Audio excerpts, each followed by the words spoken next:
Thursday. Oh, it's Thursday where you are too, Kay? So you and Jess might be close to each other. Oh, there's the man.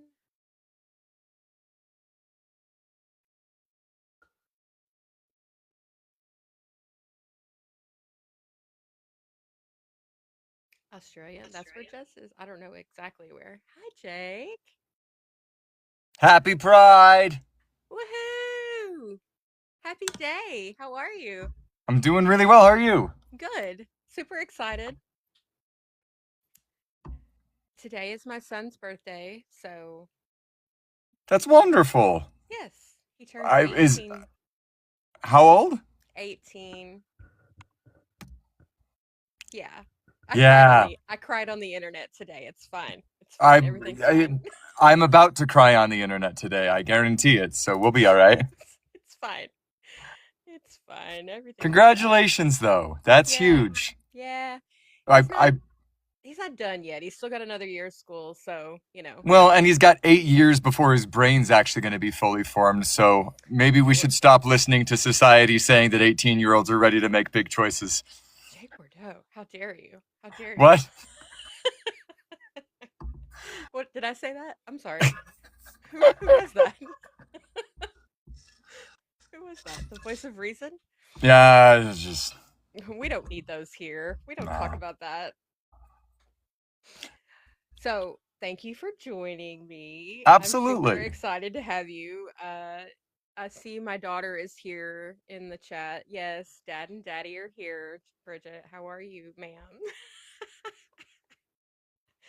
So, we had a blast chatting, and I told her that I am morally obligated whenever there is a male female narrator pair that I have to go to the female first. It's Oh, just she's yeah. ladies first, and and she's awesome. I kind of like her, so yeah. But No, it's a I need it very clear that I would be nowhere near what I am doing without her going first in just about everything we've done. So it makes sense to me that that is the natural flow of things, unless I have a very, very specific need. she did tell me though she was because we were talking and I was like, well, I really do would like to talk to Jake, and she said, oh yeah, no, he would love that. And I was like, okay, sign me up. So Yeah, as I think you discussed in your more of your DMs with her, I I don't mind having conversations with people about stuff that I like. So, exactly. But isn't that the point of this whole thing, is no, to it really is, right? actually have a community of people who like the same things that you like, because you rarely have that in your real life. Well, and man, we can just dive right. Do you have a Get it? flow, or is this just No. open conversation? Flow is me and you yapping, dude. That's all I it mean, is.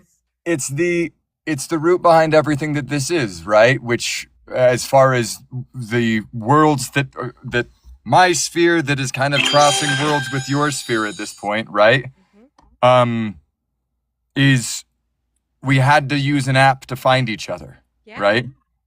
And so already there's a barrier to entry for us to be able to even relate to other human beings, and someone's making money off of it. Mm. And so one of the things that I think we should really try to start focusing on is developing real world relationships like this Yeah. within safe, trusted community of online spaces where everyone can be a little crazy and a little weird, and then Hmm. have everyone still say you're crazy and weird isn't the craziest and weirdest thing I've heard yet, right? Yeah. And we're And then we crazy all and weird feel safer, together. right? Yeah. Yeah.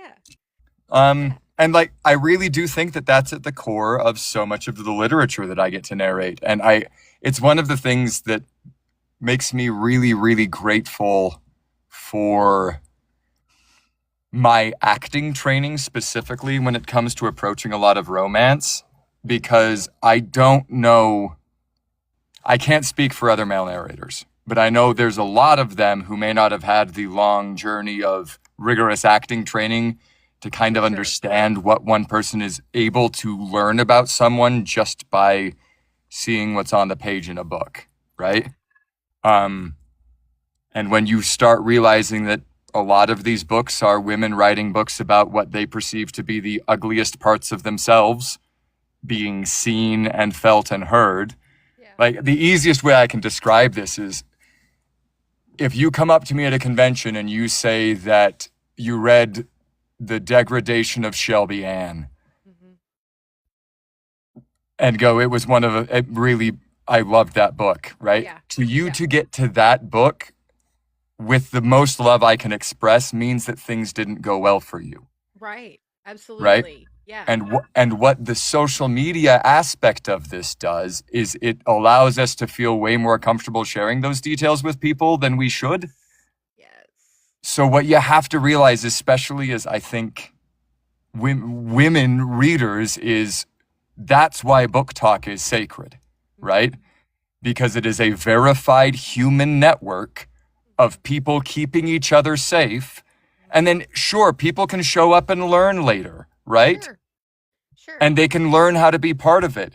But what we have to, and we all know it, when But people you show don't get up to and go, learn on our time. You don't right? get to learn on our time. You got No, to and learn before you get here. exactly. And you need to love the product, Hmm. not the fame, right? Yes. I'm in this because I feel seen by books that are about scent matching and fluids and feeling out of control Yep. and desperately wanting to feel safe in a dark space where the world goes away, right? Yeah. And everyone else in the Omegaverse world gets it. And Yep. we all go, yeah, those are all things that we want. Yeah. And If you unless get it, you someone get can, it. If you don't, you don't. right? And unless you can show up in this community, I think, like, and it's one of the things that I've needed to learn is, as a man in this community, as a male presenting person, the only way it's safe for me to even do these kind of interviews is if I am visibly either queer or an ally and very aware of exactly why I'm here. Yeah. Yeah. So this is my chance to actually start, I think, leading the charge of getting men in our industry to talk about that kind of shit. I freaking love that, Jake. And that's one of the reasons why when we talked the other day, when you said, when you said, hey, how are we going with this? And like immediately when you said that, I was like, fuck yes, let's go. Because this is what I want to bring to this community. Good. I want, I want female narrators to get their freaking roses. I want everyone to know who they are. I want everyone to say their names. I want everyone to congratulate them on amazing jobs, not just the men that are growling in their ear. But I also want to give so much to you and to men like you who do get it and who are in this space for the right reasons. And like, you know, I would like for you to tell, because one of the things that I love about you and Bridget so much is that you really validate dual narration for me. A Mm. lot of people don't like dual narration for whatever reason, but you guys do it so well. You're just so good at it. And, Bridget told me a little bit about what you did and how you got yourself prepared to do some femme voices and things like that. And I would love for you to tell everybody a little bit about what you did because I think it's so cool and so important. Bridget gave you an incomplete story because I've actually got a weird, cool wrap to the entire thing today.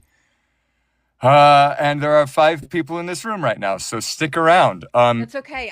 I'm gonna record it, so don't worry. Great. This will be the most vulnerable thing I can possibly share with the world, but I think it's important, and you've asked about it, so we'll do it. Okay. Um, Earlier in the week, I had I've been working. You know what? We'll wind up. Last year, I went through 2 months of ketamine therapy Okay. for suicidal ideations. Okay. Years and years and years of depression, anxiety, wonderful things happening. My life was going really well. I was Yeah. living all of the dreams I'd wanted to, Yeah. actively in therapy because of a cool program in my community that supports theater artists and medical emergencies. So Hmm. they got all of us free therapy during COVID, right? Wow. Yeah. Because all of us lost all of our job. and Um, lost our minds right. collectively. Like, So Bridget and I went from both of us, we weren't going to see each other for almost 9 months because we were both going to be working around the United States. I was out on a contract somewhere else doing live theater and ended up coming home and then living in our house for the next 90, what, a year and a half. yeah, So spiked a bunch of things, finally got into therapy, was working, was making all of it happen. Depression started getting a lot better, as far as like all symptoms would go away except for the deep, dark thoughts persisted. right. And beautifully, because of the success that Bridget and I have been able to find as narrators in the community, it's freed us up to not be as scared about a lot of other parts of our lives, right? Yeah. So I'm allowed to take some risks, both personally and professionally, that my brain getting trapped in where's the next paycheck coming from just can't. Yeah. And not in a bad way, but No, I get it. Yeah. right? And so we started, with as much work as we were getting, we adopted a policy of we're going to treat ourselves like professional athletes, right? Which is aggressive care of our bodies. We are seeing a neuromuscular therapist and going through a lot of these different things in order to be able to really take care of our structure. And the other side of that is if you're working as a professional athlete, you need to be very aware of what parts of your game are or are not up to snuff. Right. And you can't just say, well, because I'm really good at shooting, I don't need to work on all of the other things. Yeah. So one of the things that you have to do in my mind is continue to work and train. And working my voice to be able to try to figure out things. I've contacted vocal coaches specifically for trans people who are transitioning between genders to talk about the musculature. Yeah. And it didn't work for me. And I was so curious about why, because everyone else had this situation come up where they would go in and have it described. Last week, I went and got a grief stretching session with a incredible a massage therapist named Rachel, who I found in our area.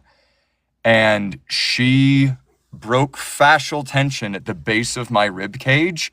And I realized that I had never actually had access to my full vocal capacity in my life. My natural speaking voice has dropped almost like a full note in the last 96 hours. And it's because I'm literally healing trauma inside from when I was a child about shit that we don't need to get in here. No, that's fine. Right? Yeah. No, you get to keep some things to yourself, Jake. Sure. Those And are yours. I was raised Mormon. Yeah. And I was a scared child who didn't know better. And who had people doing things to him and with him that made him feel incredibly unsafe, right? And from there, guess what I thought you did when you were comfortable and safe with someone? Yeah. Right? Yeah. And so I've been burdened with the shame of what if someone knows my deep, dark, dirty secret my whole life? Yeah. And that is exactly what the books that I read about are trying to convince men. 100%. You're absolutely And so my challenge for every fucking alpha out there is you go up to the woman that you think you want and you say, I'm actually a bratty omega. I need you to teach me about the world. Yes. Yes. Help me build my nest. Yes. Make me safe. Love me. Make me And feel safe. love me, make me feel safe because I'm scared because no one sees me and no one knows my big dark secret. No. And Right? no one's supposed to. And No one's supposed to. because we're supposed to heal each other through community. Yeah. Yep. And instead we're on apps. Yep. Right? Because we're not talking and processing the shame. And I'll tell you, the only reason I have the courage. Yeah. It's not safe in the community. It's just not. The only reason I have the courage to even mention this and talk about it is I've watched people fucking in Washington, D.C. screaming, saying I was the victim of a system that is still in power. And that's where I'm at. Yeah. And so I have healed enough through the humanity taught to me through feminine literature, that I am capable of dealing with my own shame and now being an advocate for humanity in a way I couldn't before. And that's why you're one of my favorite people. There we go. Period. So Period. there's End my of story. story. That's what I I'm love doing that. here. I love that. I'm working with 2 more vocal coaches to try to learn my instrument in the new and fun and exciting ways it is. Yeah, because it's all They're, new for you now. yep. I've been breathing the wrong way my whole life. I mean, who could blame you? And now I get to explore a new cool thing, and it's going to be really beautiful. So, That's so amazing. yeah. Wow. That's so cool. Thank you for sharing that. Yeah, and I mean that is the realization that actors should be having in order to be invited into this space. And it's why I'm always going to be just a little dubious of I've got a deep growly voice, because and I want to be very clear here. ASMR work is work, and it's beautiful and it's amazing. And people's ability to use sound in your ears to make you feel cool things is great. Yes. Just consume it consciously, right? Know what information you're giving across, and make sure that if it's just, I want to hear someone growl good girl at me, cool. But if you're like, I want someone to growl good girl at me because XYZ and all of these experiences, and I'm feeling lost and alone and I really need to connect with someone, don't fucking trust anyone with that unless they've proven they're worthy of it. Yeah. Including people in fiction and who's presenting it. Yeah, consume it all you want if it helps you. But Yep. like you said, in these environments where parasocial relationships are just so prominent, and you have to be really careful how much you give of yourself to people, you just have to be careful because you never know who's on the other end. Yeah, So, and I sit with it and go, that's one of the reasons that I'm comfortable being here. And the people that I respect in the public sphere are better people who are forced into the social media landscape because there is demand for them to bring them there, as opposed to let me build the social media to justify the career underneath. yeah. And if I can teach one thing to authors, it's talk to each other before you talk to publishers, right? Yeah. Don't write the book and send it to them to see if it's this glorious thing that you can ascend with and have it together. Learn process together and make your writing the best it can be. Everyone will want to read it who is in your community, and then your art grows with the community to scale, and that's how you get organically noticed. Yeah, and I think that's what this whole community is about. I mean, there are so many, not just there's a huge indie author community, there's a huge voice actor community, Yep. and it is so much just, no, let me help you, let let me, oh, this is not right for me, but I know this guy and he's Exactly. great. I think you should call this guy. Like, and I talk about this all the time. It is such a unique community in that way. I've never been involved in anything like it, and it's one of the reasons why I started doing this. Was just like, this is this is so it's so unreal. It's so different from any other space on the internet anywhere. But I'm going to push back just a bit. That's fine. It's unlike any other space that exists anymore. Correct. Absolutely. Because currently, I think there were a lot of communities like this in the early internet 100%. of the 90s, before people realized that us talking to each other would allow us to not feel as alone. To think. So they took it away and commodified the whole thing. Yeah. That's No, the you're rise right. of social media, right? No. Yeah. And so part of this is learning to use social media as a tool to support underlying industry that already has community support, rather than trying to get the fast forward button of how do I get to social media first. Yeah, and I think that's really catching on, especially with authors. I see a lot of pushback from all the indie authors that I speak to, about as far as, we're not trying to get into that machine. We're trying to figure out how we can all do this together on our own. Yeah, well, and the answer, it's a community model that I think a lot of people maybe it was intentionally kept from us. I don't know. But it's that idea of I can build this all with my friends. Why do I need to pay someone in New York to tell me the same information who doesn't Exactly. understand me as well? And then keep some of the profit and not even share it with me, you I, know. I, it is astonishing to me. Audiobook narration, it does not guarantee a narrator royalties moving forward on a book. It's And crazy. Audible takes 60% for Mhm. hosting and having market share. All they own is the data and the app. Yeah. And they are taking 60% off audiobook sales. Rights holders, authors get 40%, Yeah. right? Yeah. So, I mean, and here's the deal. My two posted videos on my page is me crying about how much Zodiac Academy meant to me personally because I love books, and me Mhm. asking why the fuck aren't we organizing and figuring out ways to cut out that 60% and redistribute it back among Yeah. actual artists who are doing the creating on this, Yeah. right?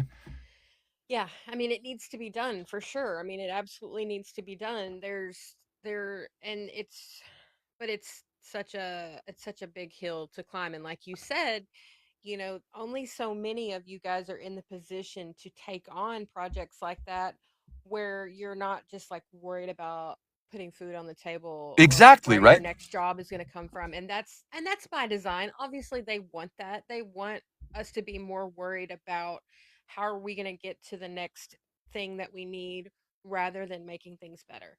Yeah, That's by design.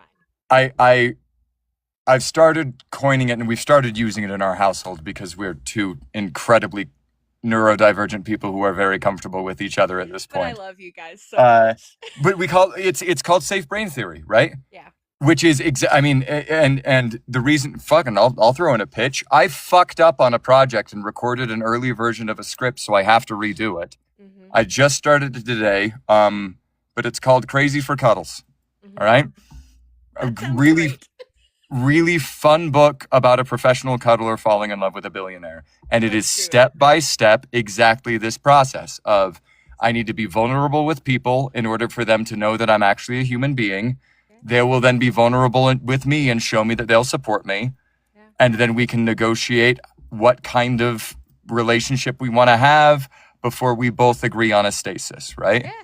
Yeah. And safe brain theory goes with it. The book is the man is caught in business all day, every day. Oh, business, business, business. Mhm. And the last person in the world he thinks shows up, who happens to be a young woman in a unicorn onesie, calling him like crazy names Yeah. and saying that someone paid her to cuddle him, right? And you just get this idea of the safer a brain can be, that I don't have to worry about either itself or my body, the Mhm. more it gets to start worrying about other people, Mhm. right? Yes. And so safe brain theory is, in a very real way, the awareness that I have of our community, right? Yeah. The only reason that I have been able to experience what I will refer to as miraculous healing in my life, Mhm. which is called seeing a doctor in the United States, right? Yes. Fuck. Using the Uh, miraculous right? brains that we were Miraculous all healing of given. going to a health professional and having them go, "This doesn't feel right on you. Is that better?" And me going, "Yeah, Yeah, I'm so, thanks. science is miraculous. Cool." Yes. Um, Science is the miracle for sure. but that's the only reason I'm able to do that is because I have a bunch of people who just a little bit every day are helping me live with the shame of being seen. Yeah. Right? Bridget and I made big, stupid choices with some of our characters, and it feels silly. But when people come up and say, we love Geraldine or we love Washer, right? All those Mhm. fun, Seth, all of these characters I've been able to Yeah. play, Yeah. and we relate through that because we are safe enough to be silly. Yeah. I don't, Absolutely. my reputation as an actor is not dependent on whether or not everyone likes me anymore. So, Yes. because of the investment that comes from my community, Mhm.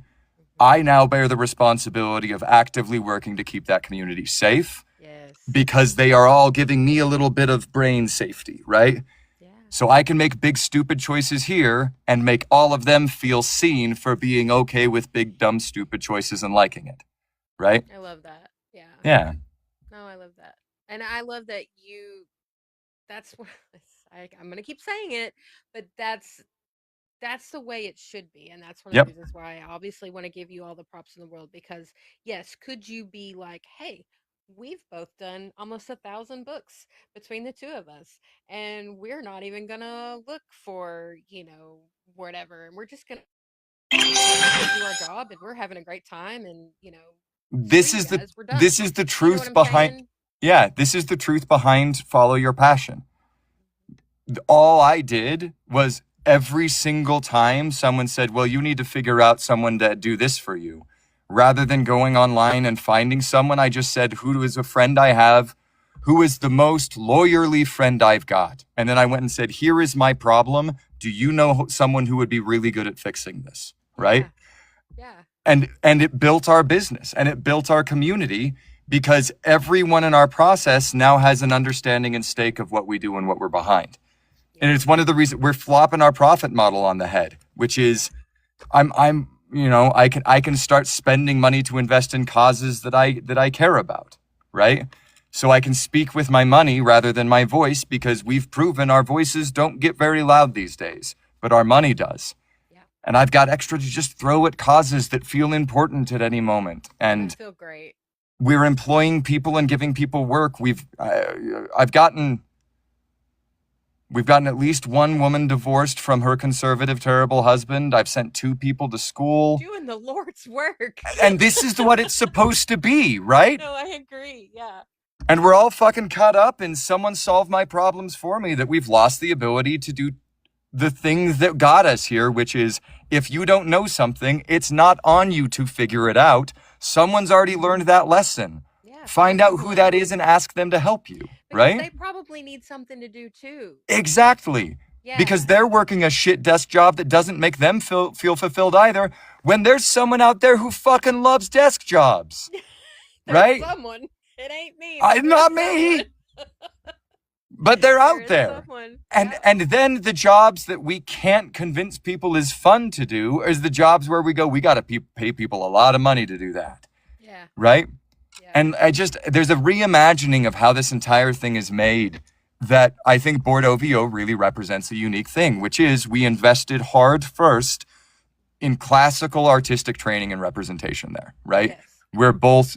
I've got a master's degree with an emphasis in classical text and Shakespeare is what I studied the majority of the time, because you have to have a historical perspective about where you came from, what messages resonate through history, and most particularly, at least the idea that, I don't know, women may be real people, you know, like Weird. you Jake. have to start with that. And I like, don't know. there's a This might be too progressive for my show. I told you you weren't going to be able to No. squelch my messaging I today. I I'm going am to show up absolutely in authentically. fucking heaven right now. Just keep going. Yeah, and I just think that when we really break it down, we're just living in a whole bunch of systems that we adapted over time that don't make sense anymore, Hmm. you know? Absolutely. Yeah. And we're rewarding systems that don't make sense.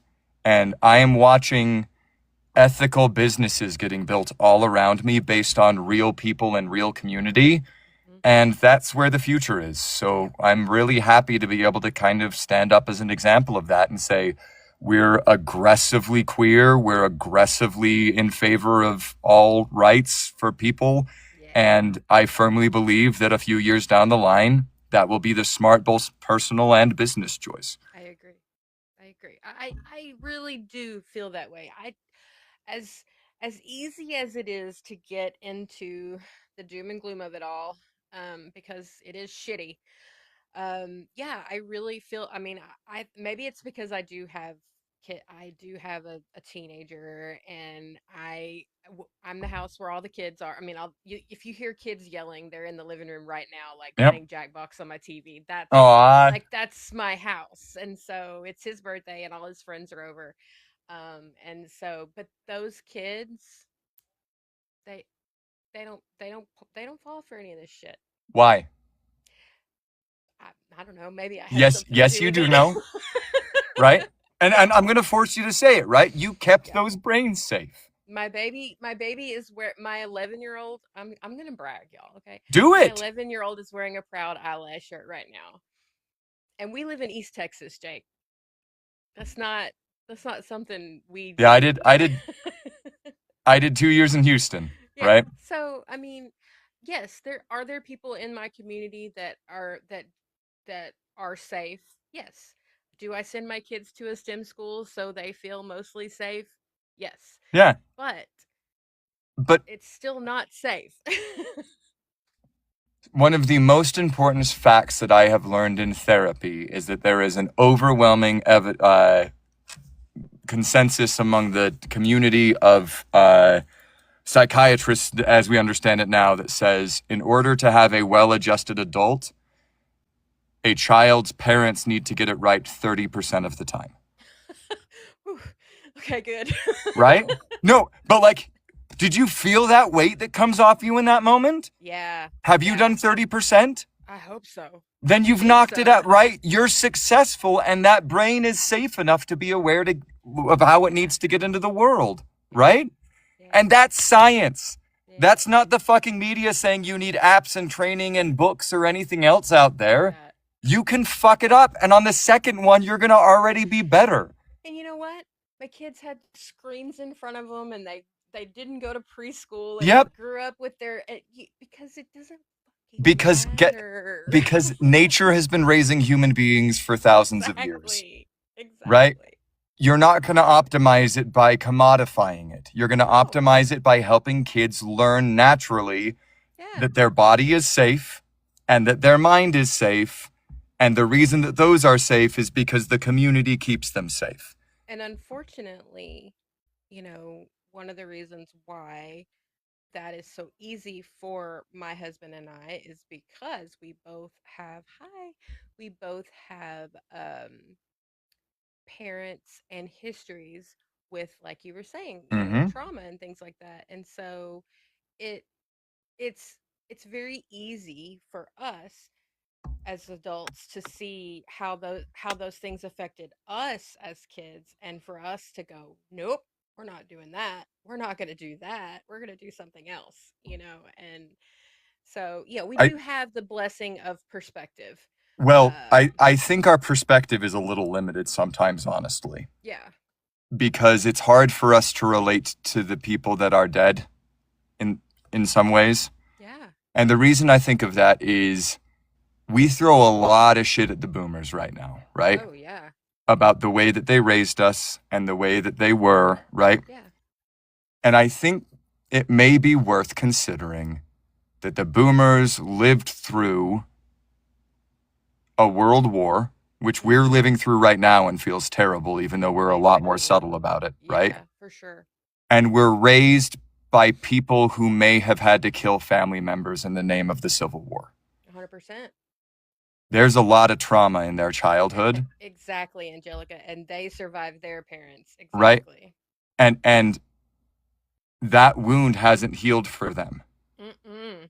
So there's still these broken children who were raised by other people who were also raised by other people, and it's you got a lot of chains back, right? Yeah, for sure. And And so they did the best they could. they did, and they're just they're scared, so they're being violent. And they Yeah. don't know any other way to solve things because Yeah. community never helped them to learn that there's better ways to solve those problems. Nope. And then people fucking exploited them into Oh, saying, yeah. right? Oh, Do you yeah. know what everyone needs to do is mow their own lawn every week? Could we Mhm. have one landscaping service for everything? We could, but how do we take all of the thing? Everyone's brain needs to be a little bit stressed about it, right? Because then your brain is less safe because you have to mow your lawn every week. Yeah. It also is great for selling a lawnmower around the entire neighborhood, right? Yeah, You could do it with exactly. one, but everyone's buying, and I look back at the model of the literature we read is all about specifically men having an awareness of consciousness that confounds that level of thought control of my life is not supposed to feel bad. And if it feels bad, it's not my fault. there's something outside I can do to change or fix it. And I'm not going to be able to find healing until I tell people what's wrong.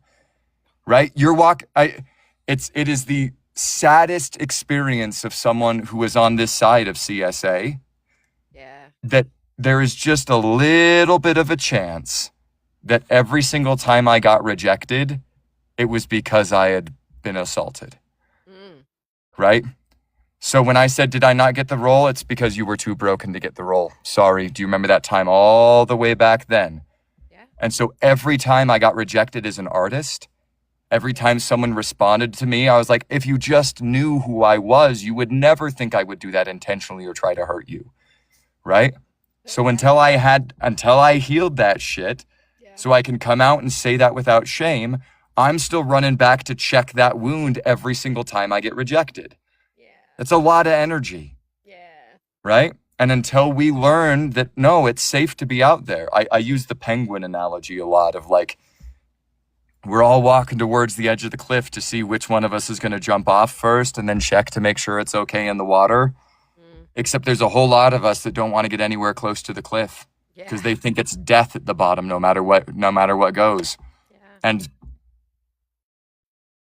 watching women adapt to the structure of the internet and then indie publishing to secretly communicate with each other through overt messaging and biological inferences in order to try to find a way to teach men they need to be safe, with a genesis back on fan fiction communities of safe counterculture influence of established characters so they didn't have to take creative risks at the time, and watching it work to heal men now is a pretty fucking incredible thing. Pretty fucking cool. Yeah. Right? Yeah. As far as like cool things that society has adapted to try to actually harm shit. Yeah. Good job, women, right? Yeah. Kind of killed that. Yeah, and I think that's honestly one of the things that I take on as one of my responsibilities. Gosh, I want to have fun. I want people to have fun, Mm-hmm. learning about VAs and learning about what you guys do, because Yeah.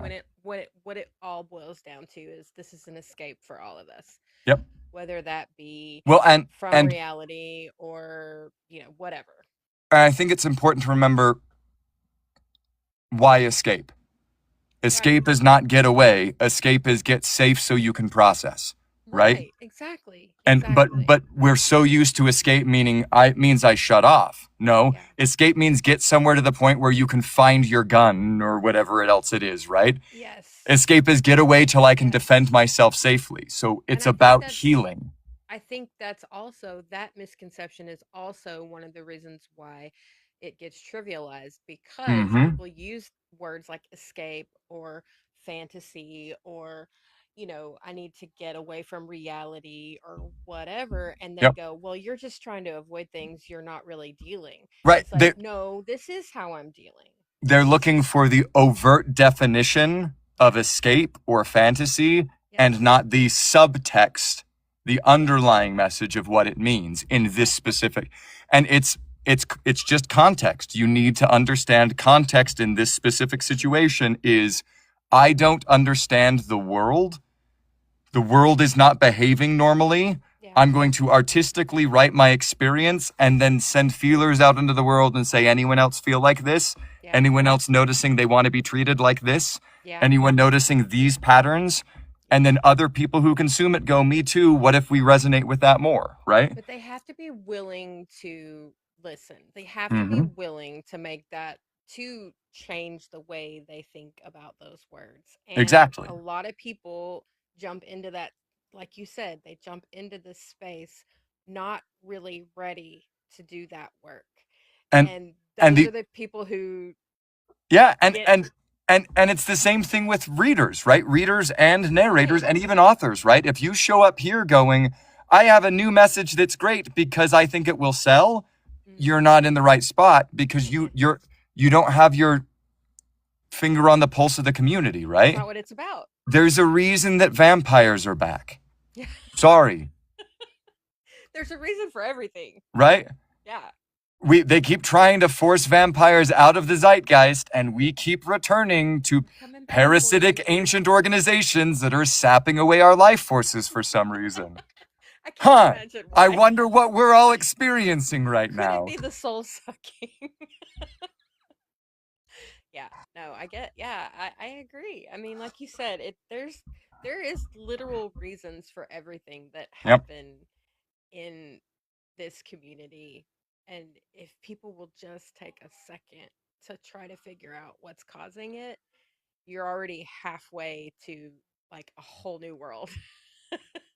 Yeah, do vampires never left. I mean, I Well, agree with you, I, but they I, definitely do. I have been following a really fascinating series about tracking motifs within horror media over the last about 70 years, right? Uh-huh. Because throwing things back to like the original describers of science fiction were women trying to write about fictional ways that they were watching the world get fucked up at their time, right? Mary Mm, Shelley kind of being the established right. chain of that. So looking through the lens of science fiction specifically and contemporary science, so much more about sense of the world that is at that point Hmm. than it is trying to project a world we wish existed, Right. right? Right. So if we reverse the lens on that, what is the end goal of so much of we end up being able to reveal that subtext layer as what are we scared of as a group of people right now? Yeah. And knowing that those will also tend to follow more or less global narratives and maybe campaigns of information or misinformation. There's a reason that the zombies were in vogue for a long time, right? Mm-hmm. That what we were the most scared of was people that looked like people. Oh, it's a Bridget. Oh, Bridget. Come say hello. Oh, daughter. Hello, daughter. Hi. Oh, I how needed are my you? Diet Coke. Oh, wait, here, you want mine? Thanks, Dad. No, I went and got her one earlier. That's my friend. Hi. I'll let you get back to your philosophy discussion. We knew this was gonna happen, Bridget. We knew. Why We knew. why would I want this to be anything else? I texted her and said, "How are we doing this?" She said, "We're going full bore Yeah, on I mean, this." I told him, let's go for it. Let's fucking do it. So, Great. and we have a hard out, Bridge. We have a hard out. We are scheduled to end. I Scheduled capped to me at end. 2 hours, so my brain knows that it has to fit everything it needs to stay into that amount of time. That's impressive. We're I 40 don't know if minutes we're in, and I'm not slowing down yet. I don't know if we're gonna make it, Bridget, but we're gonna try. I believe in you, cuties. Bye. Bye. Love you. Yeah, I love your wife. me too. Yeah. It's very she's cool. fortunate for me. Yeah. But yeah, so if you look at specifically mainstream media, right? Mhm. And the advent of specifically horror and then video game horror tropes all the way through, Yeah. so much of the journeys that it's all been women that have really been just a glimpse of where it gets into, right?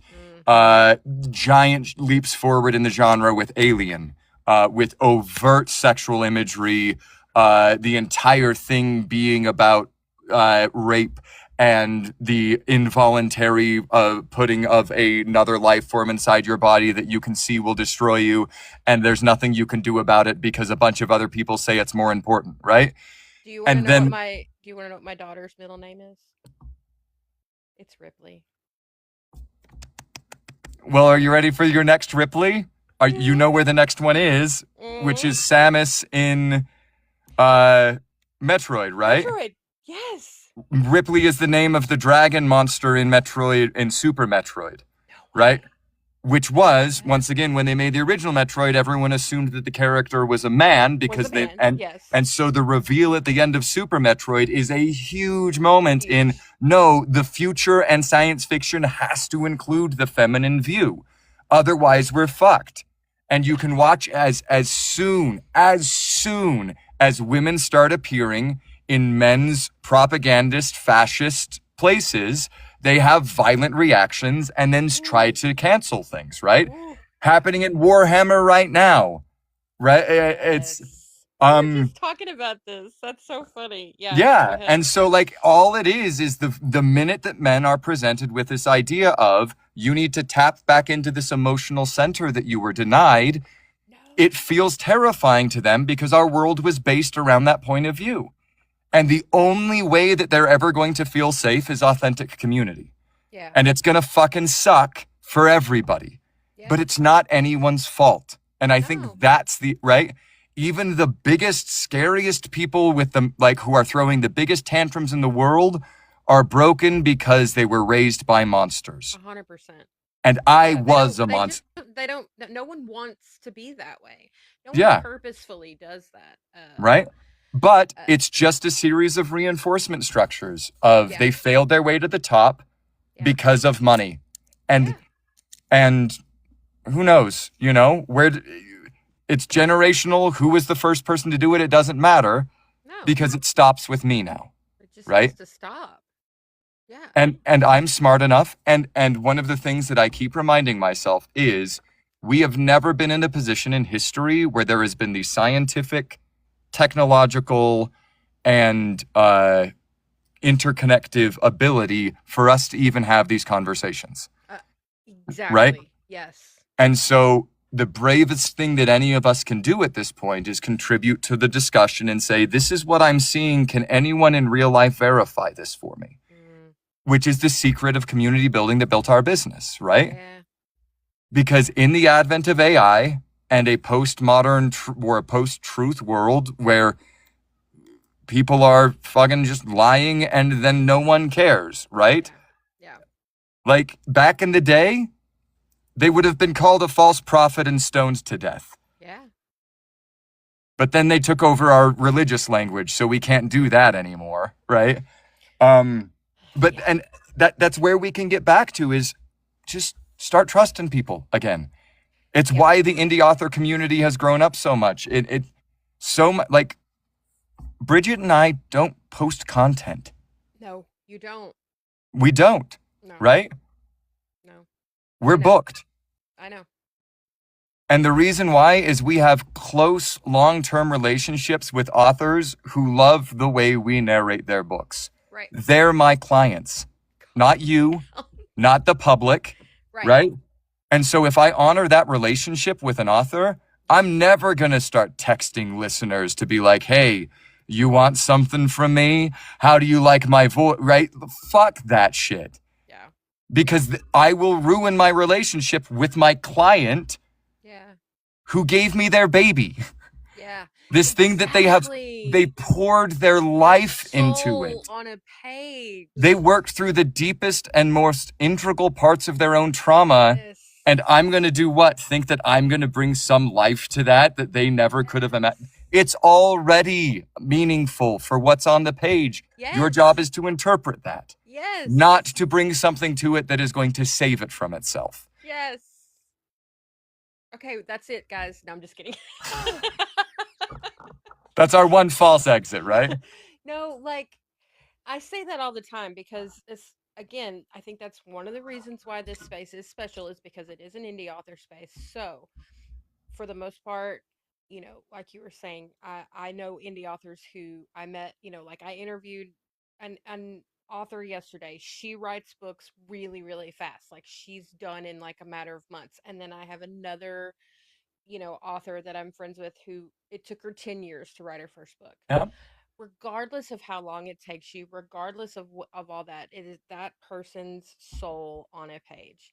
Yep. And I always ask, you know, my VAs, I'm always like, you know, what do you know, what makes you feel like you've accomplished your goal? And to me, almost everyone who is really passionate and really loves what they're doing, this is exactly what they say. It's like, it's not whether or not you like it, it's whether or not the author likes it. And I respect that so much. You have to have your audience in mind. Yeah. And the reason the author wrote those words, and it's respect to the process of storytelling from its basic roots, right? We zoom all the way back to, you know, the fight of life versus the void.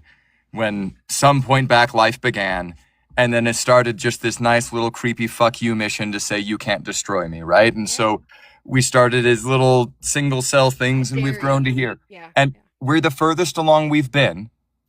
And all of us are our own unique model, and you never know when it's your time. The problem is people have forgotten that learning is as much evolution as the body that you're living in. You can't skip that, right? And no machine is going to be able to fill that in for you, except for the organic computers that your friends have who also have really good insights on things, right? Right. So as a creative, the number one thing you can do is find people that you can offset your stress to in some way, so your brain is safe enough to focus on the thing you're doing well, right? Which is what they're all trying to take away from us.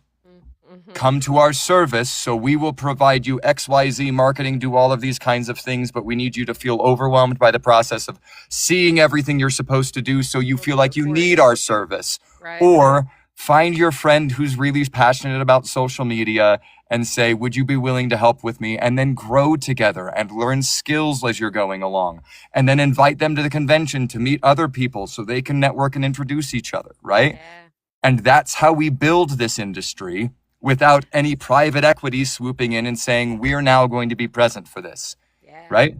Yeah. Book Talk is more familiar with this than, and especially Dark Book Talk. Like we have so many examples of people trying to bite off more than they can chew. Yeah. And trying to do it alone and crashing and burning, right? Readers Take Denver. The Fire Fest of the Book Talk world was people who went, I don't need community. Money can solve my problems for me.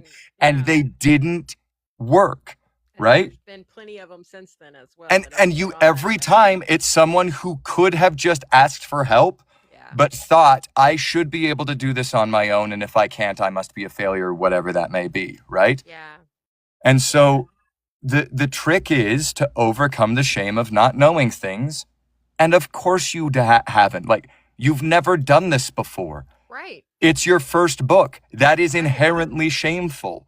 Right. And if you have good people around you, they will not give you feedback on this word is bad, this word is bad, this word is bad. They will say, what were you trying to say here? Here is what you actually said here. This is not what you think you said, but as a reader with my experience, this is... Now, does that mean that I am the end-all be-all? No. That my point of view is right? No. But that's why actors train to know what is right. Yeah. That's why I need 8 years worth of fucking experience and specific training so I can go, my point of view is not the only one worth considering. What about the other person? That's not the job of a reader. A reader is just to listen and read and be swept away. Right. So that's why there is a level of professional barrier between, I have a really cool voice and I like books, and I can narrate long-form 30-hour fantasy novels. Absolutely. Yeah. And properly do justice to a cast of 50 characters in fucking Solaria, right? Wow. Can we talk about, but we Sure. gotta talk about that at some point because Yeah. shit. I think that's a great Guys, transition. You guys, how many freaking characters over what, 9? With novellas, it's what, 10, 11, 12, who knows how many books in that series? I think there's 13 in total in the main series, and then we've got all of the spin-offs in the same world. Right. Darkmoor Penitentiary that was ours, and it's a lot. Okay, Jake, but we got to talk about it. Sure. My favorite that no one freaking talks about, Kings of Quarantine. So fucking good, Jake. Why does no one talk about that series? Because it's too personal. It's so fucking good. No, because every single person lived that. No one wants to deal with it. They all, and it's exactly what we talked in at the beginning, right? The sisters got too close to telling the overt truth with that. It wasn't masked behind enough layers of fantasy and escapism. Writing a literal story about we're all locked in a room together and the only thing we can do is talk to each other until we heal was not what people wanted to hear at that time. But it's what I needed to hear at that time, right? Saint needs to be studied. Right, he does.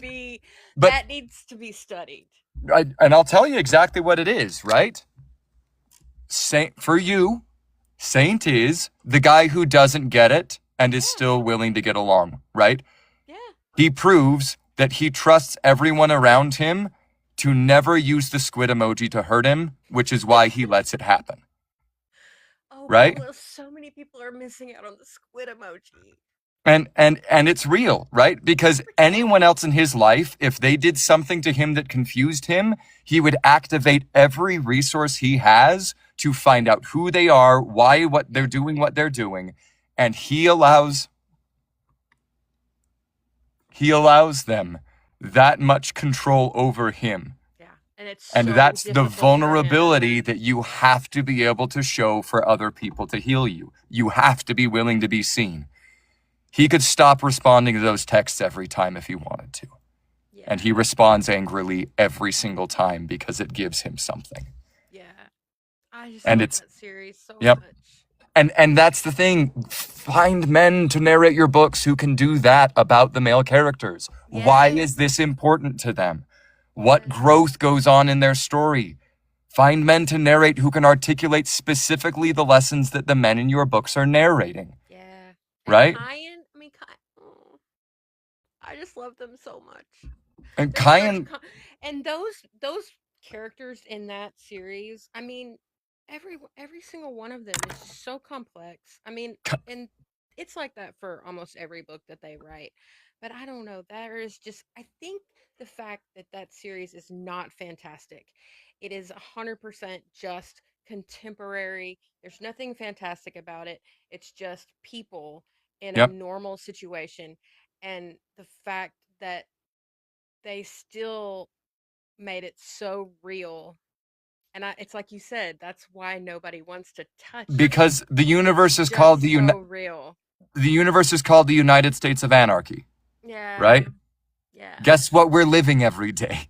Like no one that those books will be seen as prescient and an incredible piece of meta commentary on the state of the world 20 years from now.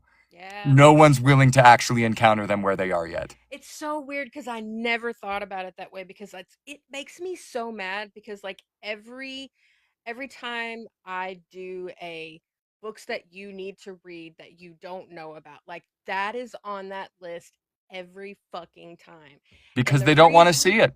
And it never crossed my mind. The way that you just said that is exactly what it is, because it's just what do you it is the core issue of billionaire romance, right? Oh my God. Which is, I want the men who have the resources to realize that the system that gave them those resources is hurting them and everyone else, and they need to destroy it. And my sex is going to be good enough to convince him of it. If only. But that's the fantasy, right? That he will want me so much that he will realize he doesn't need, not that he doesn't need the money anymore. He never gives up the money, but he doesn't need the structures that gave him the power. And then he will start using his power for good, right? Because I think that is a misconception. Everybody says, we don't need money. No, you do need money. Like you gotta have money. What you don't need is the overarching. It's one of the things that switched my viewpoint with our business, getting back to this idea of building with community, right? Yeah. They want you to be convinced that the idea of communally sharing labor and resources and things is everyone is destitute and then we're right? So the right thing to do is to share my talents for free and work for nothing so I can support the community. No, the best thing for you to do is not be on social media, build a good business with good connections, and then you get lots of money to help other people solve their own problems that way. I can love that. Right? Yeah. And I know it's technically Brutal Boys of Everlake Prep. Excuse me. I will make sure and no ourselves. Well, technically that series is called that. The world is called the United States of Anarchy because they overlap with Sinner's Playground on the other coast. Don't argue with us. I'm in this. Daddy has spoken. Oh, she said she was correcting. But yeah, and once again, we circle back to, I need to turn on my fan in here. Hold on. We circle back to the fact that, do you see how much power a narrator has over you within the community? Oh, yeah, I'd say that all the time. Right? People, I literally have a T-shirt that says "Narrators are my rock stars." Like that's like. But seriously. then you go, what does it mean for a man to be able to intuit she feels powerless, she doesn't have financial resources, Yeah. she wishes sex could be the thing that she could use to save someone, Right. right? Not that you're overtly doing that, but that's the No. messaging behind the books that you're reading. And she probably has a great deal of childhood trauma. And I'm going to reach out to her in fucking DMs on social media? Are you kidding me? Don't and that's the perspective that I want to try to bring to the listenership and readership here, right? Yeah.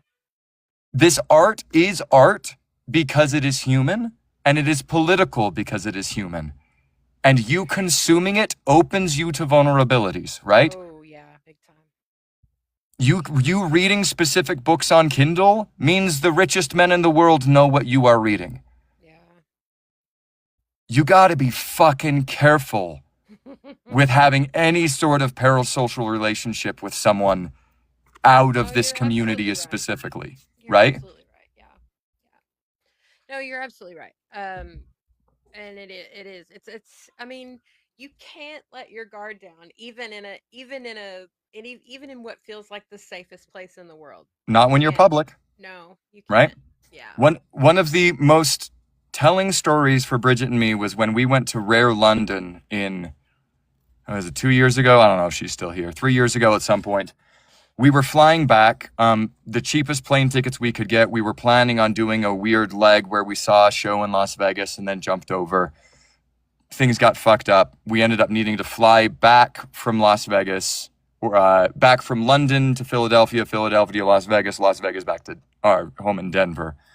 And we got to Philadelphia and sat on the tarmac on the plane for like 2 hours. Bridget was in the heat the whole time. Got like heat stroke. I'm rotating wet paper towels off of her, trying to keep her temperature down. Fly to Las Vegas. Get in at 3 o'clock in the morning. Sleep in this hotel that had the best pillows I could ever remember. And that's the only thing I remember about it, right? Get up the next morning to catch a 10 a.m. flight back home to Denver. We're jet lagged. We're miserable. She's in terrible shape. Yeah. We're sitting looking dejected and sad, but we're through security. And I said, "You want a bagel?" And she went, "Yes."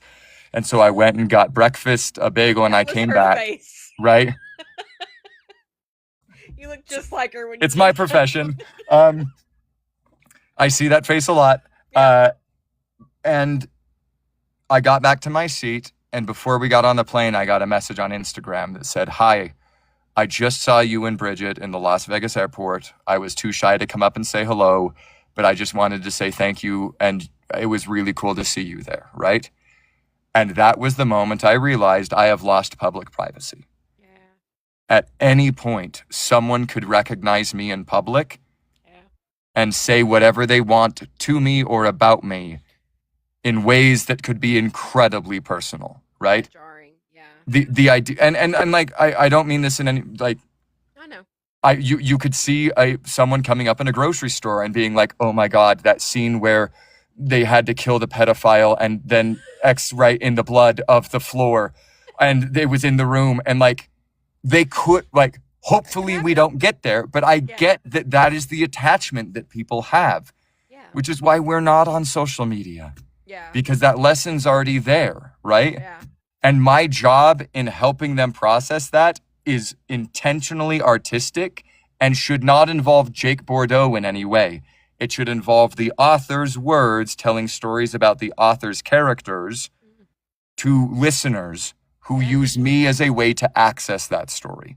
Yeah. But we've got a lot of narrators who I think have that role reversed, that they think they're creating something that is not actually their responsibility. Yeah. No, I think that's yeah. I think that's definitely partially true.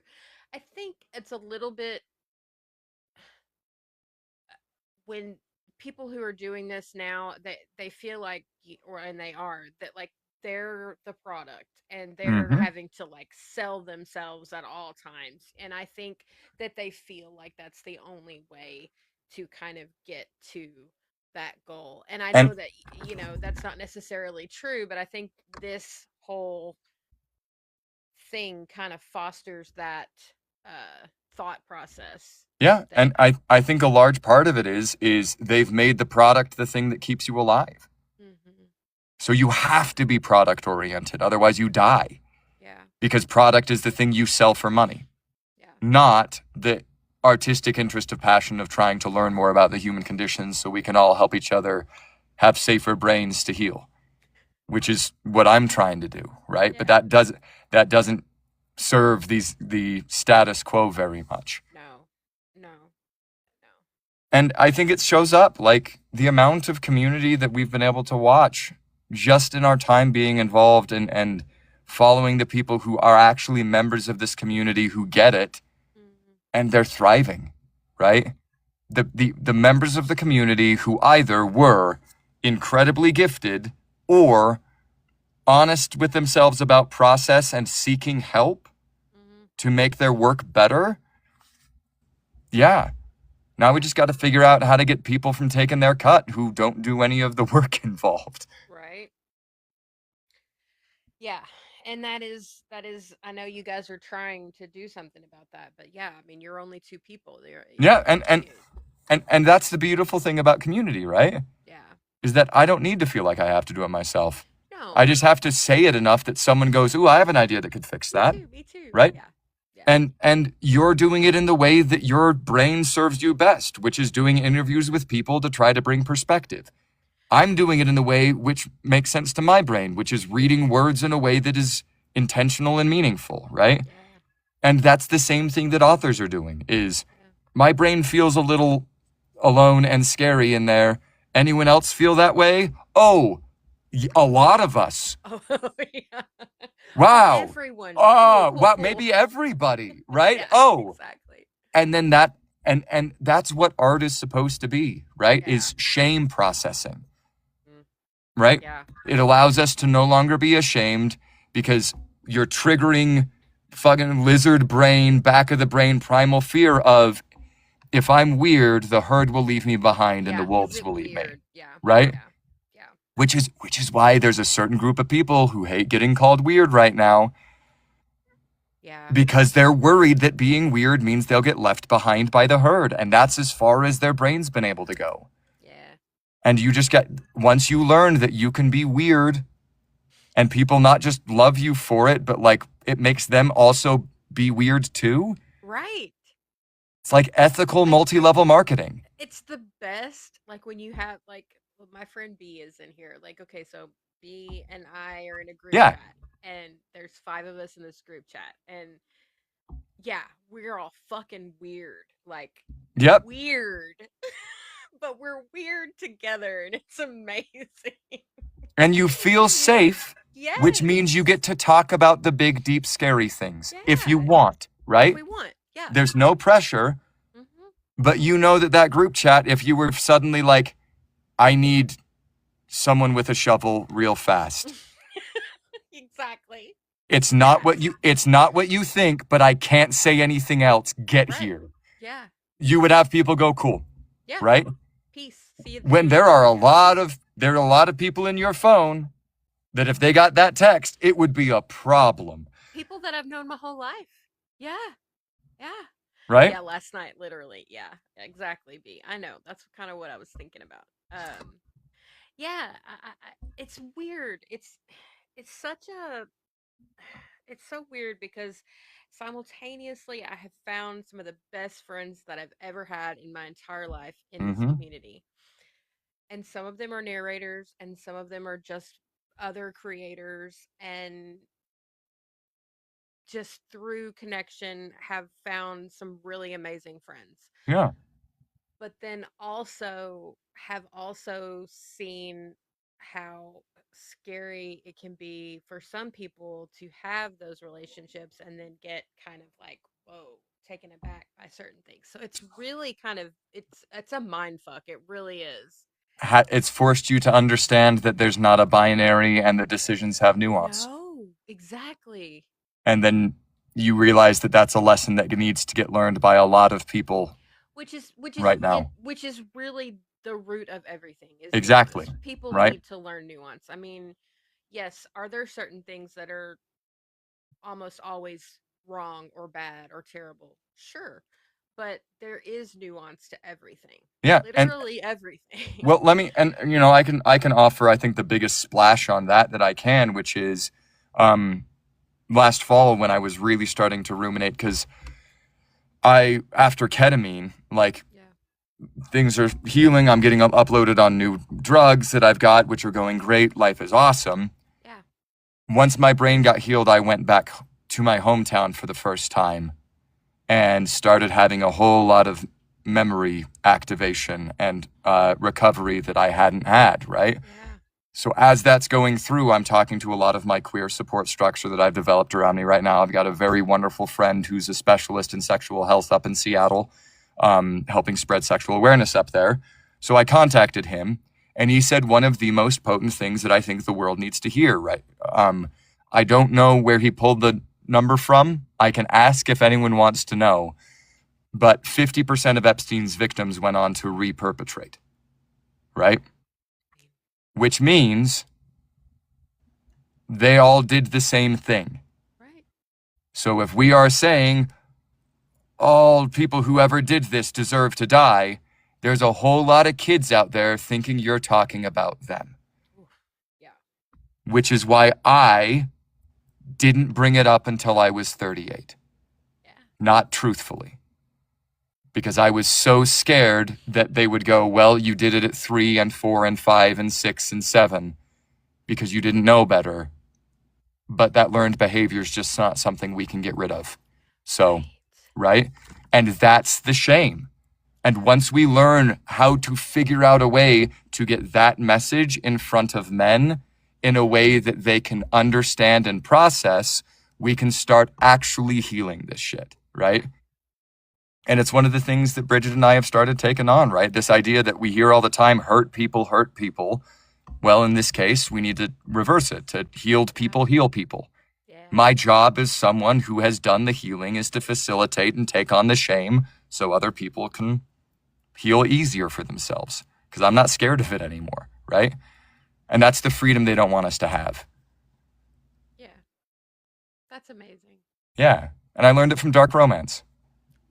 Right? It's that simple if you really are attuned to what is out there. It's that simple. It's well, and empathy, like literally. Well, you want to take the literal path with this? My great-great-grandfather emigrated from Denmark at the behest of a certain church in Utah, right? Mm-hmm. Mm-hmm. That church now has over probably $400 billion in assets and is the 5th largest owner of real estate in the United States. Hello? Guess whose family's history and money and privilege came from a long line of exploitative billionaires? Yeah. Yeah. Right? Yeah. What are you gonna Except do? for they took my money too. Right. So I have all the attributes of the billionaire romance except for the billionaire part. Except for the most important part. What do all of the men think they're supposed to have first? I need the billions and then I will be happy. Right. Right? And then it's the opposite. You don't need the billions if you fucking heal first, and then the money will start coming in through honest, worthy relationships. And can we just say nobody needs billions anyway? Can we just throw that out there? Right? Because they're trying to fill a hole in their heart. Right. Right? And that's all it is. And you can fill that hole with being vulnerable and honest with people about, I realize my childhood was fucked up and I'm secretly scared you would reject me if I told you that. Right. Yeah, all of them were. Right. We're raised by terrible people who are the product of hundreds of years of war and really bad interpretations of science. And we don't need to believe that shit anymore, right? Right. Right. Yeah, and I think one of the reasons why I choose to believe in, maybe I'm just sticking my head in the sand or being overly optimistic, but I choose to believe that one of the reasons why things are so bad and there is so much opposition to what is going on with us in the community, with romance in general, with people learning empathy and things like that, is because it is a last gasp. It is the dying, fight of something that will eventually not exist. Well, and I think this gets back to a cool point about your group chat, right? And something that I think we can gently encourage no matter where we are and what we're doing, which is the reason we've been successful in book talk is because we all share what's successful in book talk. We're willing to say, this book is good, this book makes me safe, this is there, but not just on book talk, right?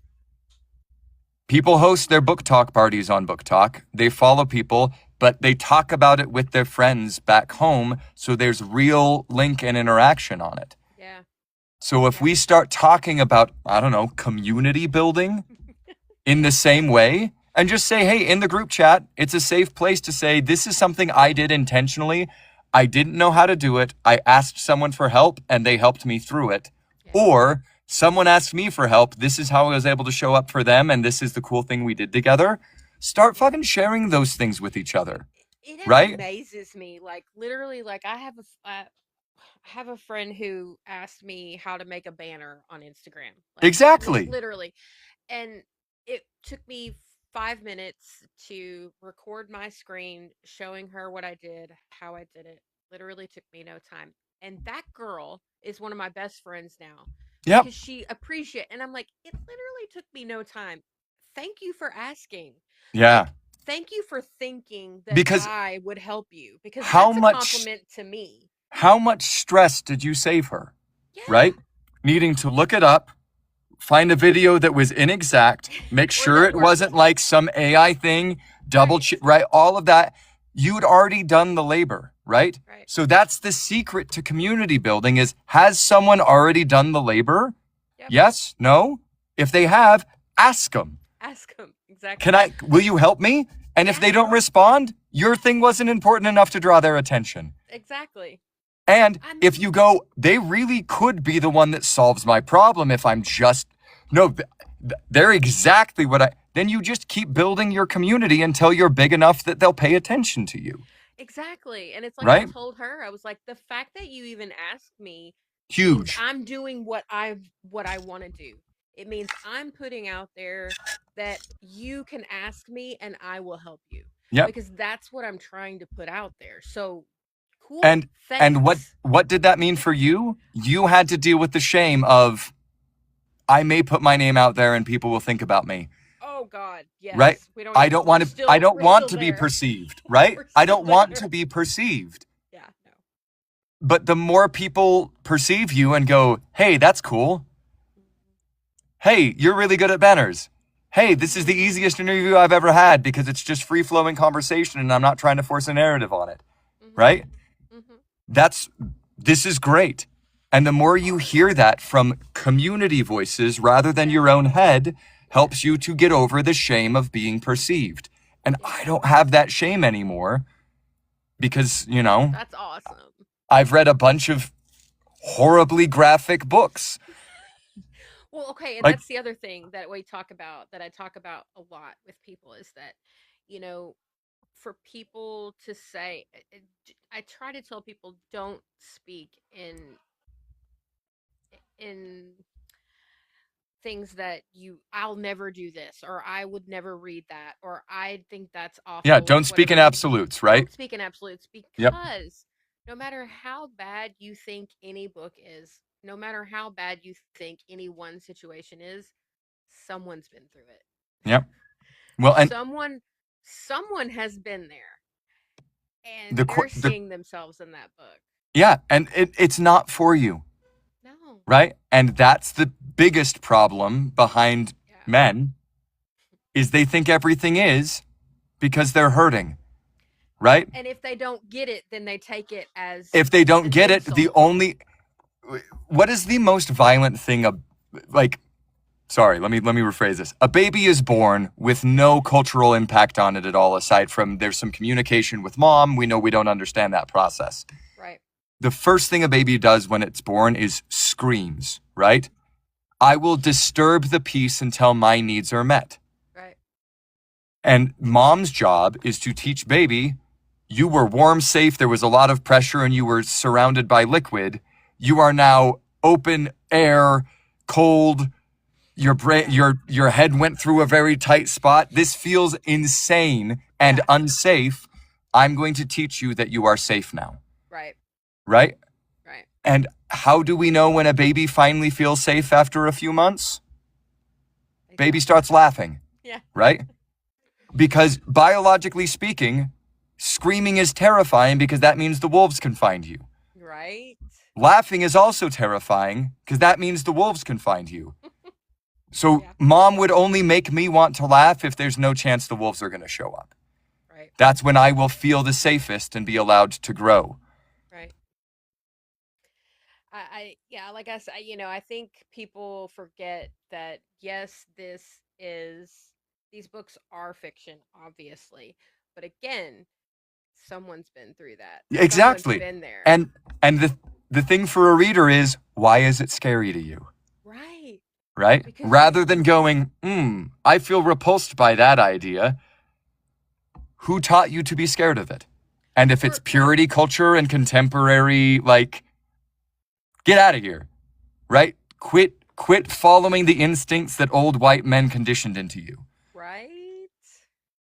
Read the shit that scares you, that challenges your worldview, because the worst thing that's going to happen is you're going to go, actually, that's just not for me. Right. But I was forced to read over 400 books of dark romance and fantasy escapism. And it did really good things when I finally was like, oh, why are they writing like this? Yeah. I wonder why there's so many of these. And why are all women really able to sync up on these specific ideas for some reason? I, a man, don't understand it. Rather than investigating it, I'll just tell them they're wrong. And tell them that they're stupid and they're... You should write art for me instead. Like, no. Exactly. No, I don't want to. I don't want to. It's boring. It's just and like that's the thing that excites me about fucking being passionate and being an artist, right? That's why I want to put in the work to make my voice expressive and find new opportunities. And because Zodiac Academy is some of the weirdest literature you'll ever find. Absolutely. Right? Absolutely. And to so many people, they think it's bad because they don't get the humor that fills all the cracks that explains the whole thing, right? A B horror movie, or if they're coming in expecting, enemies to lovers standard, right? But what they're getting is, frankly, it's anime level humor, right? Yeah. It's exaggerated with a really large cast, larger than life consequences, tropes behaving people, and it has roots back in like European commedia dell'arte. We do big foolish choices so you don't have to feel as shameful about things, right? But with huge emotional range. Exactly, right? And teaching people that sometimes you're gonna say no to the right one. Right. And it's gonna hurt like hell. What do you do after you realize it? Yeah. Right? Because no one fucking teaches us that in school. No. Right? And humanity doesn't really have words to say what to do in that moment. But you going, oh, I let someone really important get away to me because I was stubborn. I should have been stubborn, but I wasn't the right person, or whatever, right? You can find any one of these characters. Even Geraldine learns lessons as they move along, right? Yeah. So as long as you're willing to truthfully find the characters who resonate with your experience, and that's why you're reading, not for, I want to forget about my life and, find the things that resonate with your heart and then figure out why. That's what reading is supposed to be about.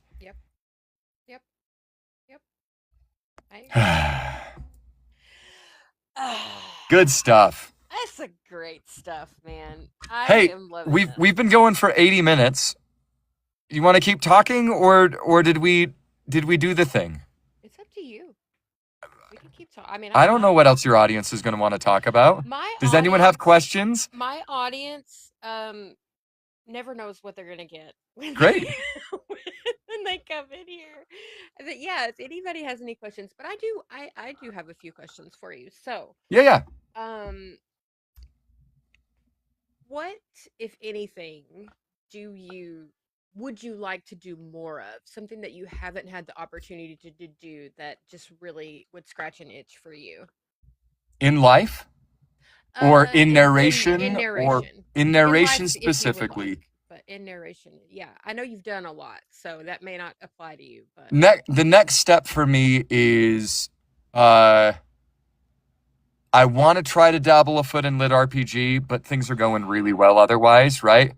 I don't know if anyone has merged those genres yet, but like dark romance lit RPG, I think oh would my be a hell god, of a can we ride, go? right? Can we do it? I want to do it so No, I bad. mean, and here's like free idea for anyone out there, right? You write the Yes. Omega verse, where the Omega unlocks the ability for all of the alphas and betas in her pack to be able to upgrade. She's inventory manager and the healer, Stop. right? It writes its fucking self once you get into all of that. Oh, I love it so much. But Someone do that's not that. my job. So have an Someone idea, write that. world, I'm not right? a writer. Someone write that, please. But that's the thing is like that's what's alive in the space right now, Yeah. right? Write the romance version of Dungeon Crawler Carl, and I'll narrate it, and Yes, right. please. Um, Someone. but the other side of it is I got into this. I read for fantasy and sci-fi back in the day. Yeah. And we're close with the Twisted Sisters because they've started to write stuff specifically for us. Yeah. That is the best encapsulation of what I wanted growing up as far as being an audiobook narrator, which is epic, large scale, amazing characters in human stories in larger than life circumstances. Yeah. So the beautiful thing about where I am is I've already got the thing that I wanted.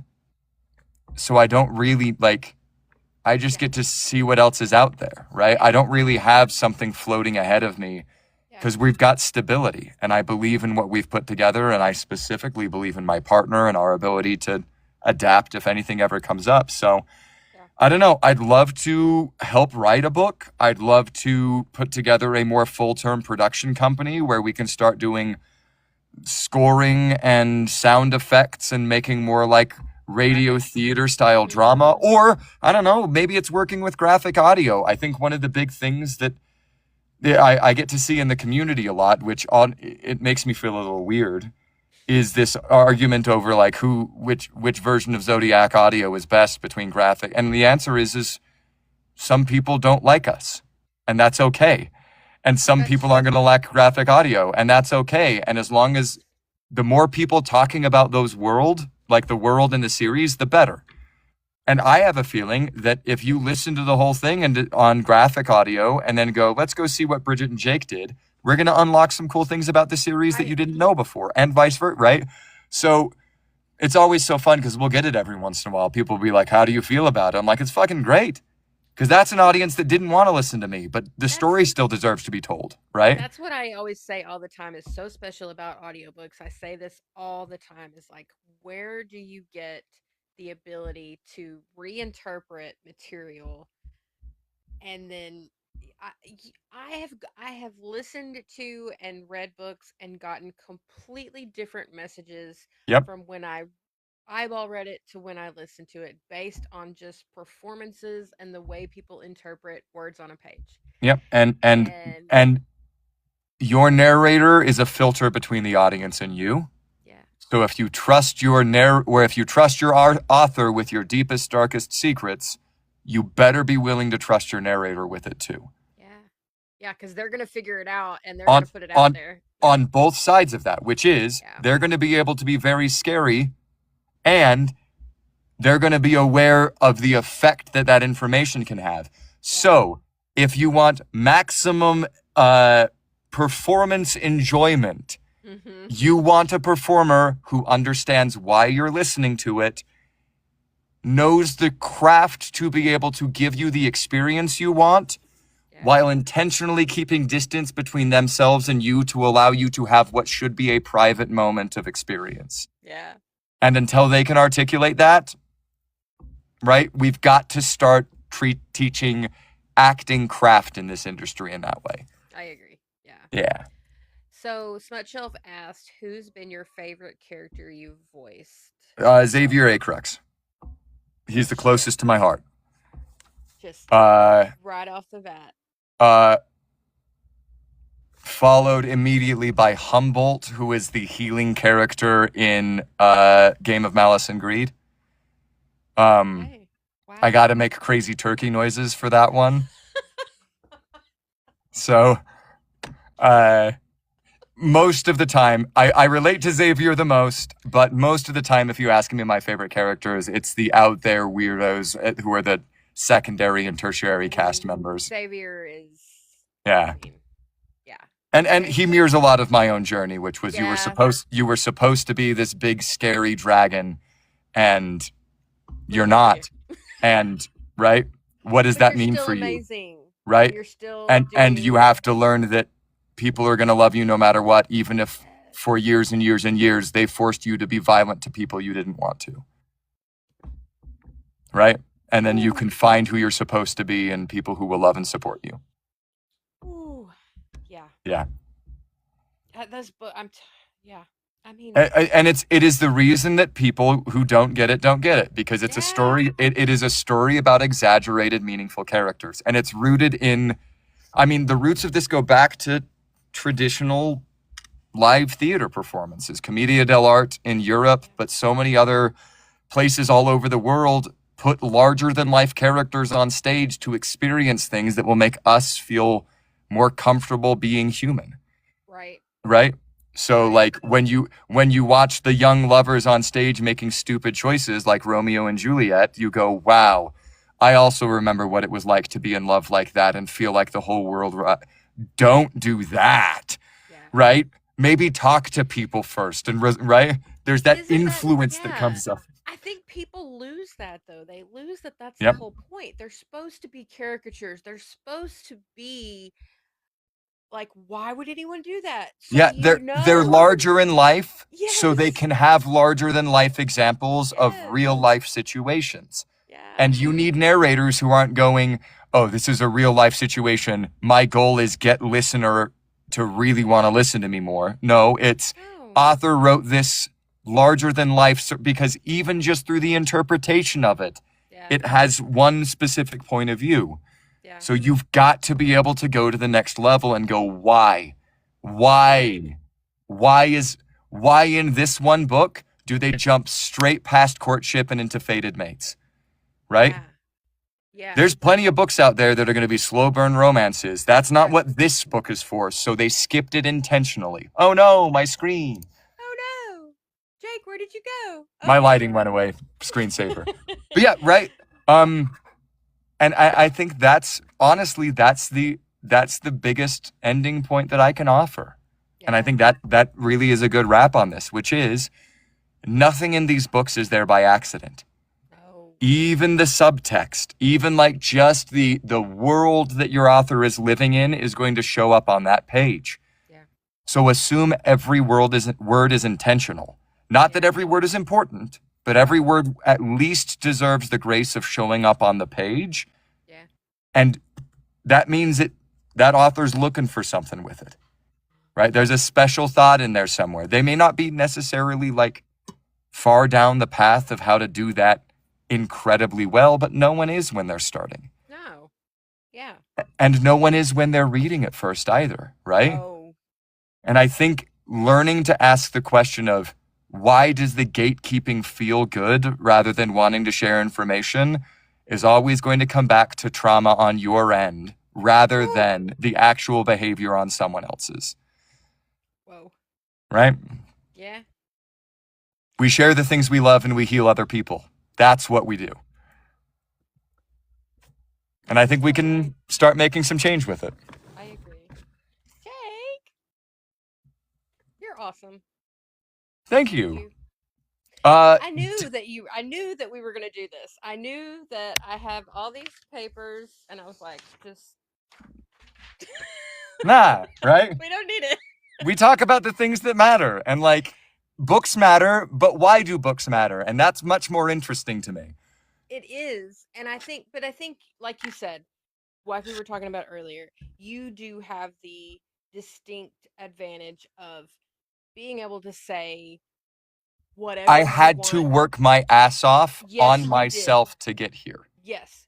And Um, not only that, just you know, you're not afraid of saying what you feel or how you feel about things due to whether or not, you know, an author's going to think badly of you, or whether or not you're Not a going to get a single one of job. my author would have heard anything I'd say today and done anything but applaud. And if any of this gets back to one of them and they go, ugh, I'm like, cool, we don't need to work together, We're right? good. Yeah. Not, Peace. not in a Yeah. bad way. We're just Yeah. no longer a fit, and that's fine, Yeah. you know? Yeah. And Um, I think that's difficult for a lot of newer, you know, and it they're shouldn't be that way no, for I them, agree. right? You're right. Because what we should have is a bunch of authors who are already empowered in their own art who can then reach down and go, oh, I can help you along here because Yeah. I'm your client.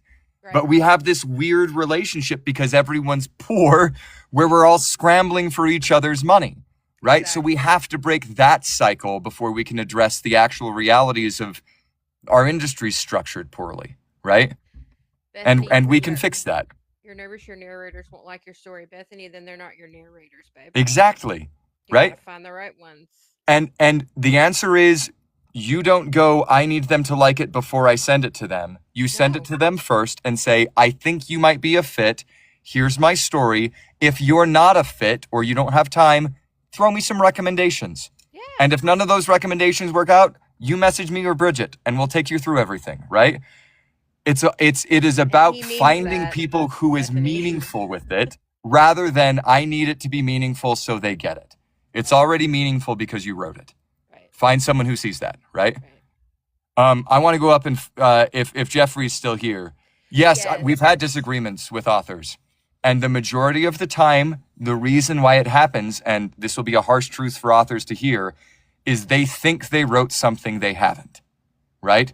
They think they have written a strong feminine main character, and then they have undercut that messaging by the way that that character behaves.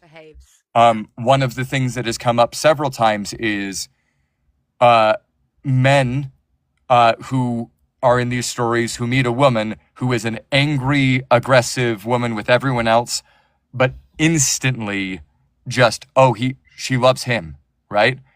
And she's so nice to him and kind to him. So we read her as nice and kind to him, and they're like, no, she's not like that. She's abrupt.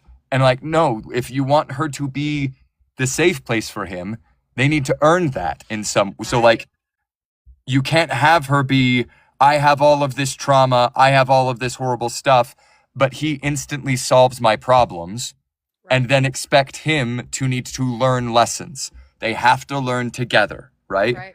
She needs to learn to be vulnerable with him first. So it's a lot of it is just, oh, you think you communicated something that was unclear. I can now do that because I have context on your character, right? Exactly. So that's the number one note I tell authors right now is you have to have someone with zero context for your story, read it, and then trust their experience with it. Because you think you've written something, but you don't consider what your audience is actually getting out of it. I mean, that's just life. I mean, how many times do I think I told my husband something and I Exactly. said it in my head, you know? Right? Just, you know. And it's reversing that structure again, right? Yeah. My safe brain realizes it's bad at keeping track of the chores in the house. Yeah. So rather than saying, hey, I need to figure out how to suddenly get good at taking notes and learn a new app to upload anything into, I just say, Bridget, I need a lot of reminders and I'm never mad at you and I know you'll never be mad at me. Right? And I had to get over the shame of my brain isn't very good and I'm terrible at details. Yeah.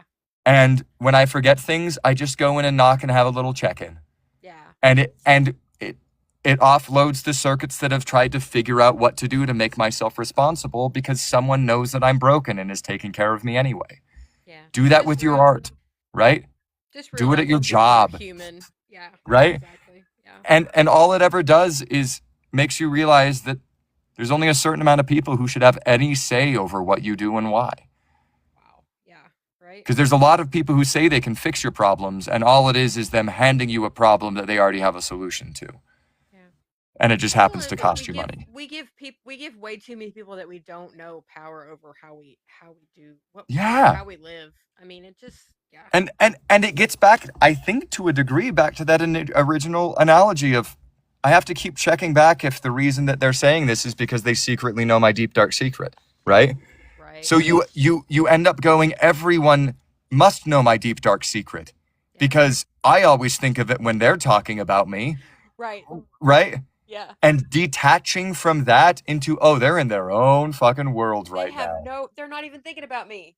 They're And not the even thinking majority of about the me. time, if someone in the world is thinking about me right now, it's positive, right? There's some people who don't like me, and that's okay. There's some people who don't like me artistically and my performances, and that's also okay. How many times do people think about you negatively when you're not directly in front of them? Hardly ever, unless you're an idiot. Unless you do something to make them think that, you're not going to cross their path. Right. So just don't do things that will make people think you're an idiot. Right. And then if you behave in a way that you feel okay with and people still call you an idiot, that's a difference of opinion and you're good. Right. Right? Right. Yeah. Damn. Yeah, and I mean, once again, the most important thing I can state today is all of these principles are baked into the words that women are putting on pages right now. Yep. The secret's all there. You just have to be humble enough to realize you may not know it, and you have to overcome the shame of being a man who is almost 40 and is just figuring it. But the deck was stacked against me in ways, 100%. and I made it, right? Brain. It's yeah. And it was enough to finally be able to actually speak truth in these moments, literally, as opposed to like mass. And I think that's what the world needs right now, right? We've had to couch all these conversations in fiction. Yeah. We've had to hide it because it wasn't safe, because there weren't people who could just discuss it openly, mostly because shame would kill you. Yeah. Very literally. If you said, I'm outside the status quo, people would murder you.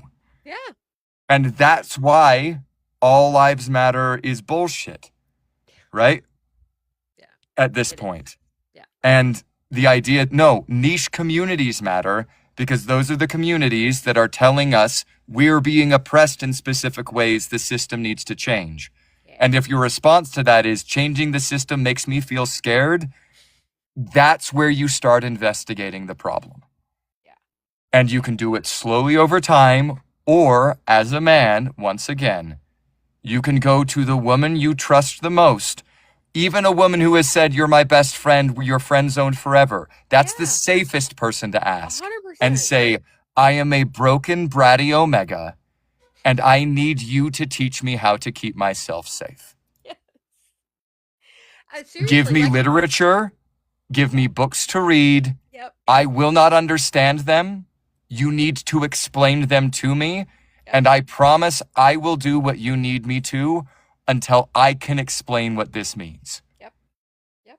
You will solve the male loneliness epidemic overnight if those men are courageous enough to try it. I think they think all they have to do is read it, and it's like, read it, sure, that helps, but like, you got to understand it. You gotta you get have it. to get why. And if you don't get it, you have to ask. Right? And there's my alpha. There is my alpha coming into the space to affirm that I'm in the right spot. You're beautiful alpha. Hey, I think that's a great note to end on. I do too. I think we've tried to end like 4 times now. Just keep going. We look, I had to get the throwback joke to the first thing at the top of the podcast, right? It makes we needed the callback to the whole everyone just needs to say you're an omega, you're good. We needed to bring it back together. Yeah. Okay. So thank you so much for coming on and chatting, and you're amazing. And oh my God, is my daughter coming in again? She's back. We'll say goodbye together. My little omega needs to eat dinner before he goes to work. I will let him. We had 18 more minutes on the timer, so we were good. Yeah, we're hard outing here, girl. We're doing good. I'm so proud of both of you. I mean, we're you little gabbers. I've put in a lot of work to get control of my mouth this way. I'm not gonna go there, Jake. Well. Thank you. I'm not ashamed of my training. Thank you both. Okay, cool. You do you, Omega.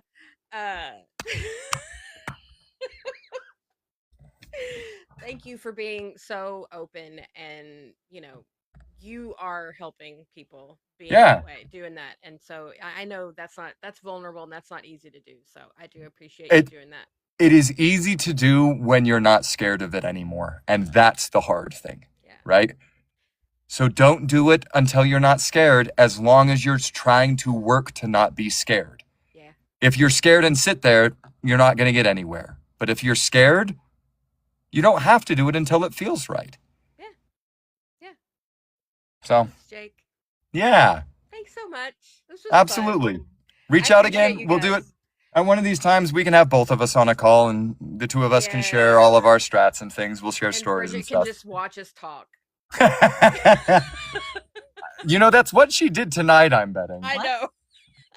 What did I do? I said we'll get all three of us on a call, and she said, and Bridget can just sit there and watch us talk. And I said, I think that's kind of what she did tonight. I did some of it, but I am prepping a book that you will be very excited about. Bitch, don't tease me. I would tell you if I could. I just know you're going to be very excited. Send me a DM. She can't. I can't. She Damn can't. you. Okay, fine. I'll just be over here and be teased. You'll know within a few weeks. Don't worry. Okay. I can do that. Okay. Love you All guys. right. Hey, You guys thank are you my again. favorite. Thank you so much. This was wonderful. More to I love come. y'all. Thank you so much. Yep. Bye-bye.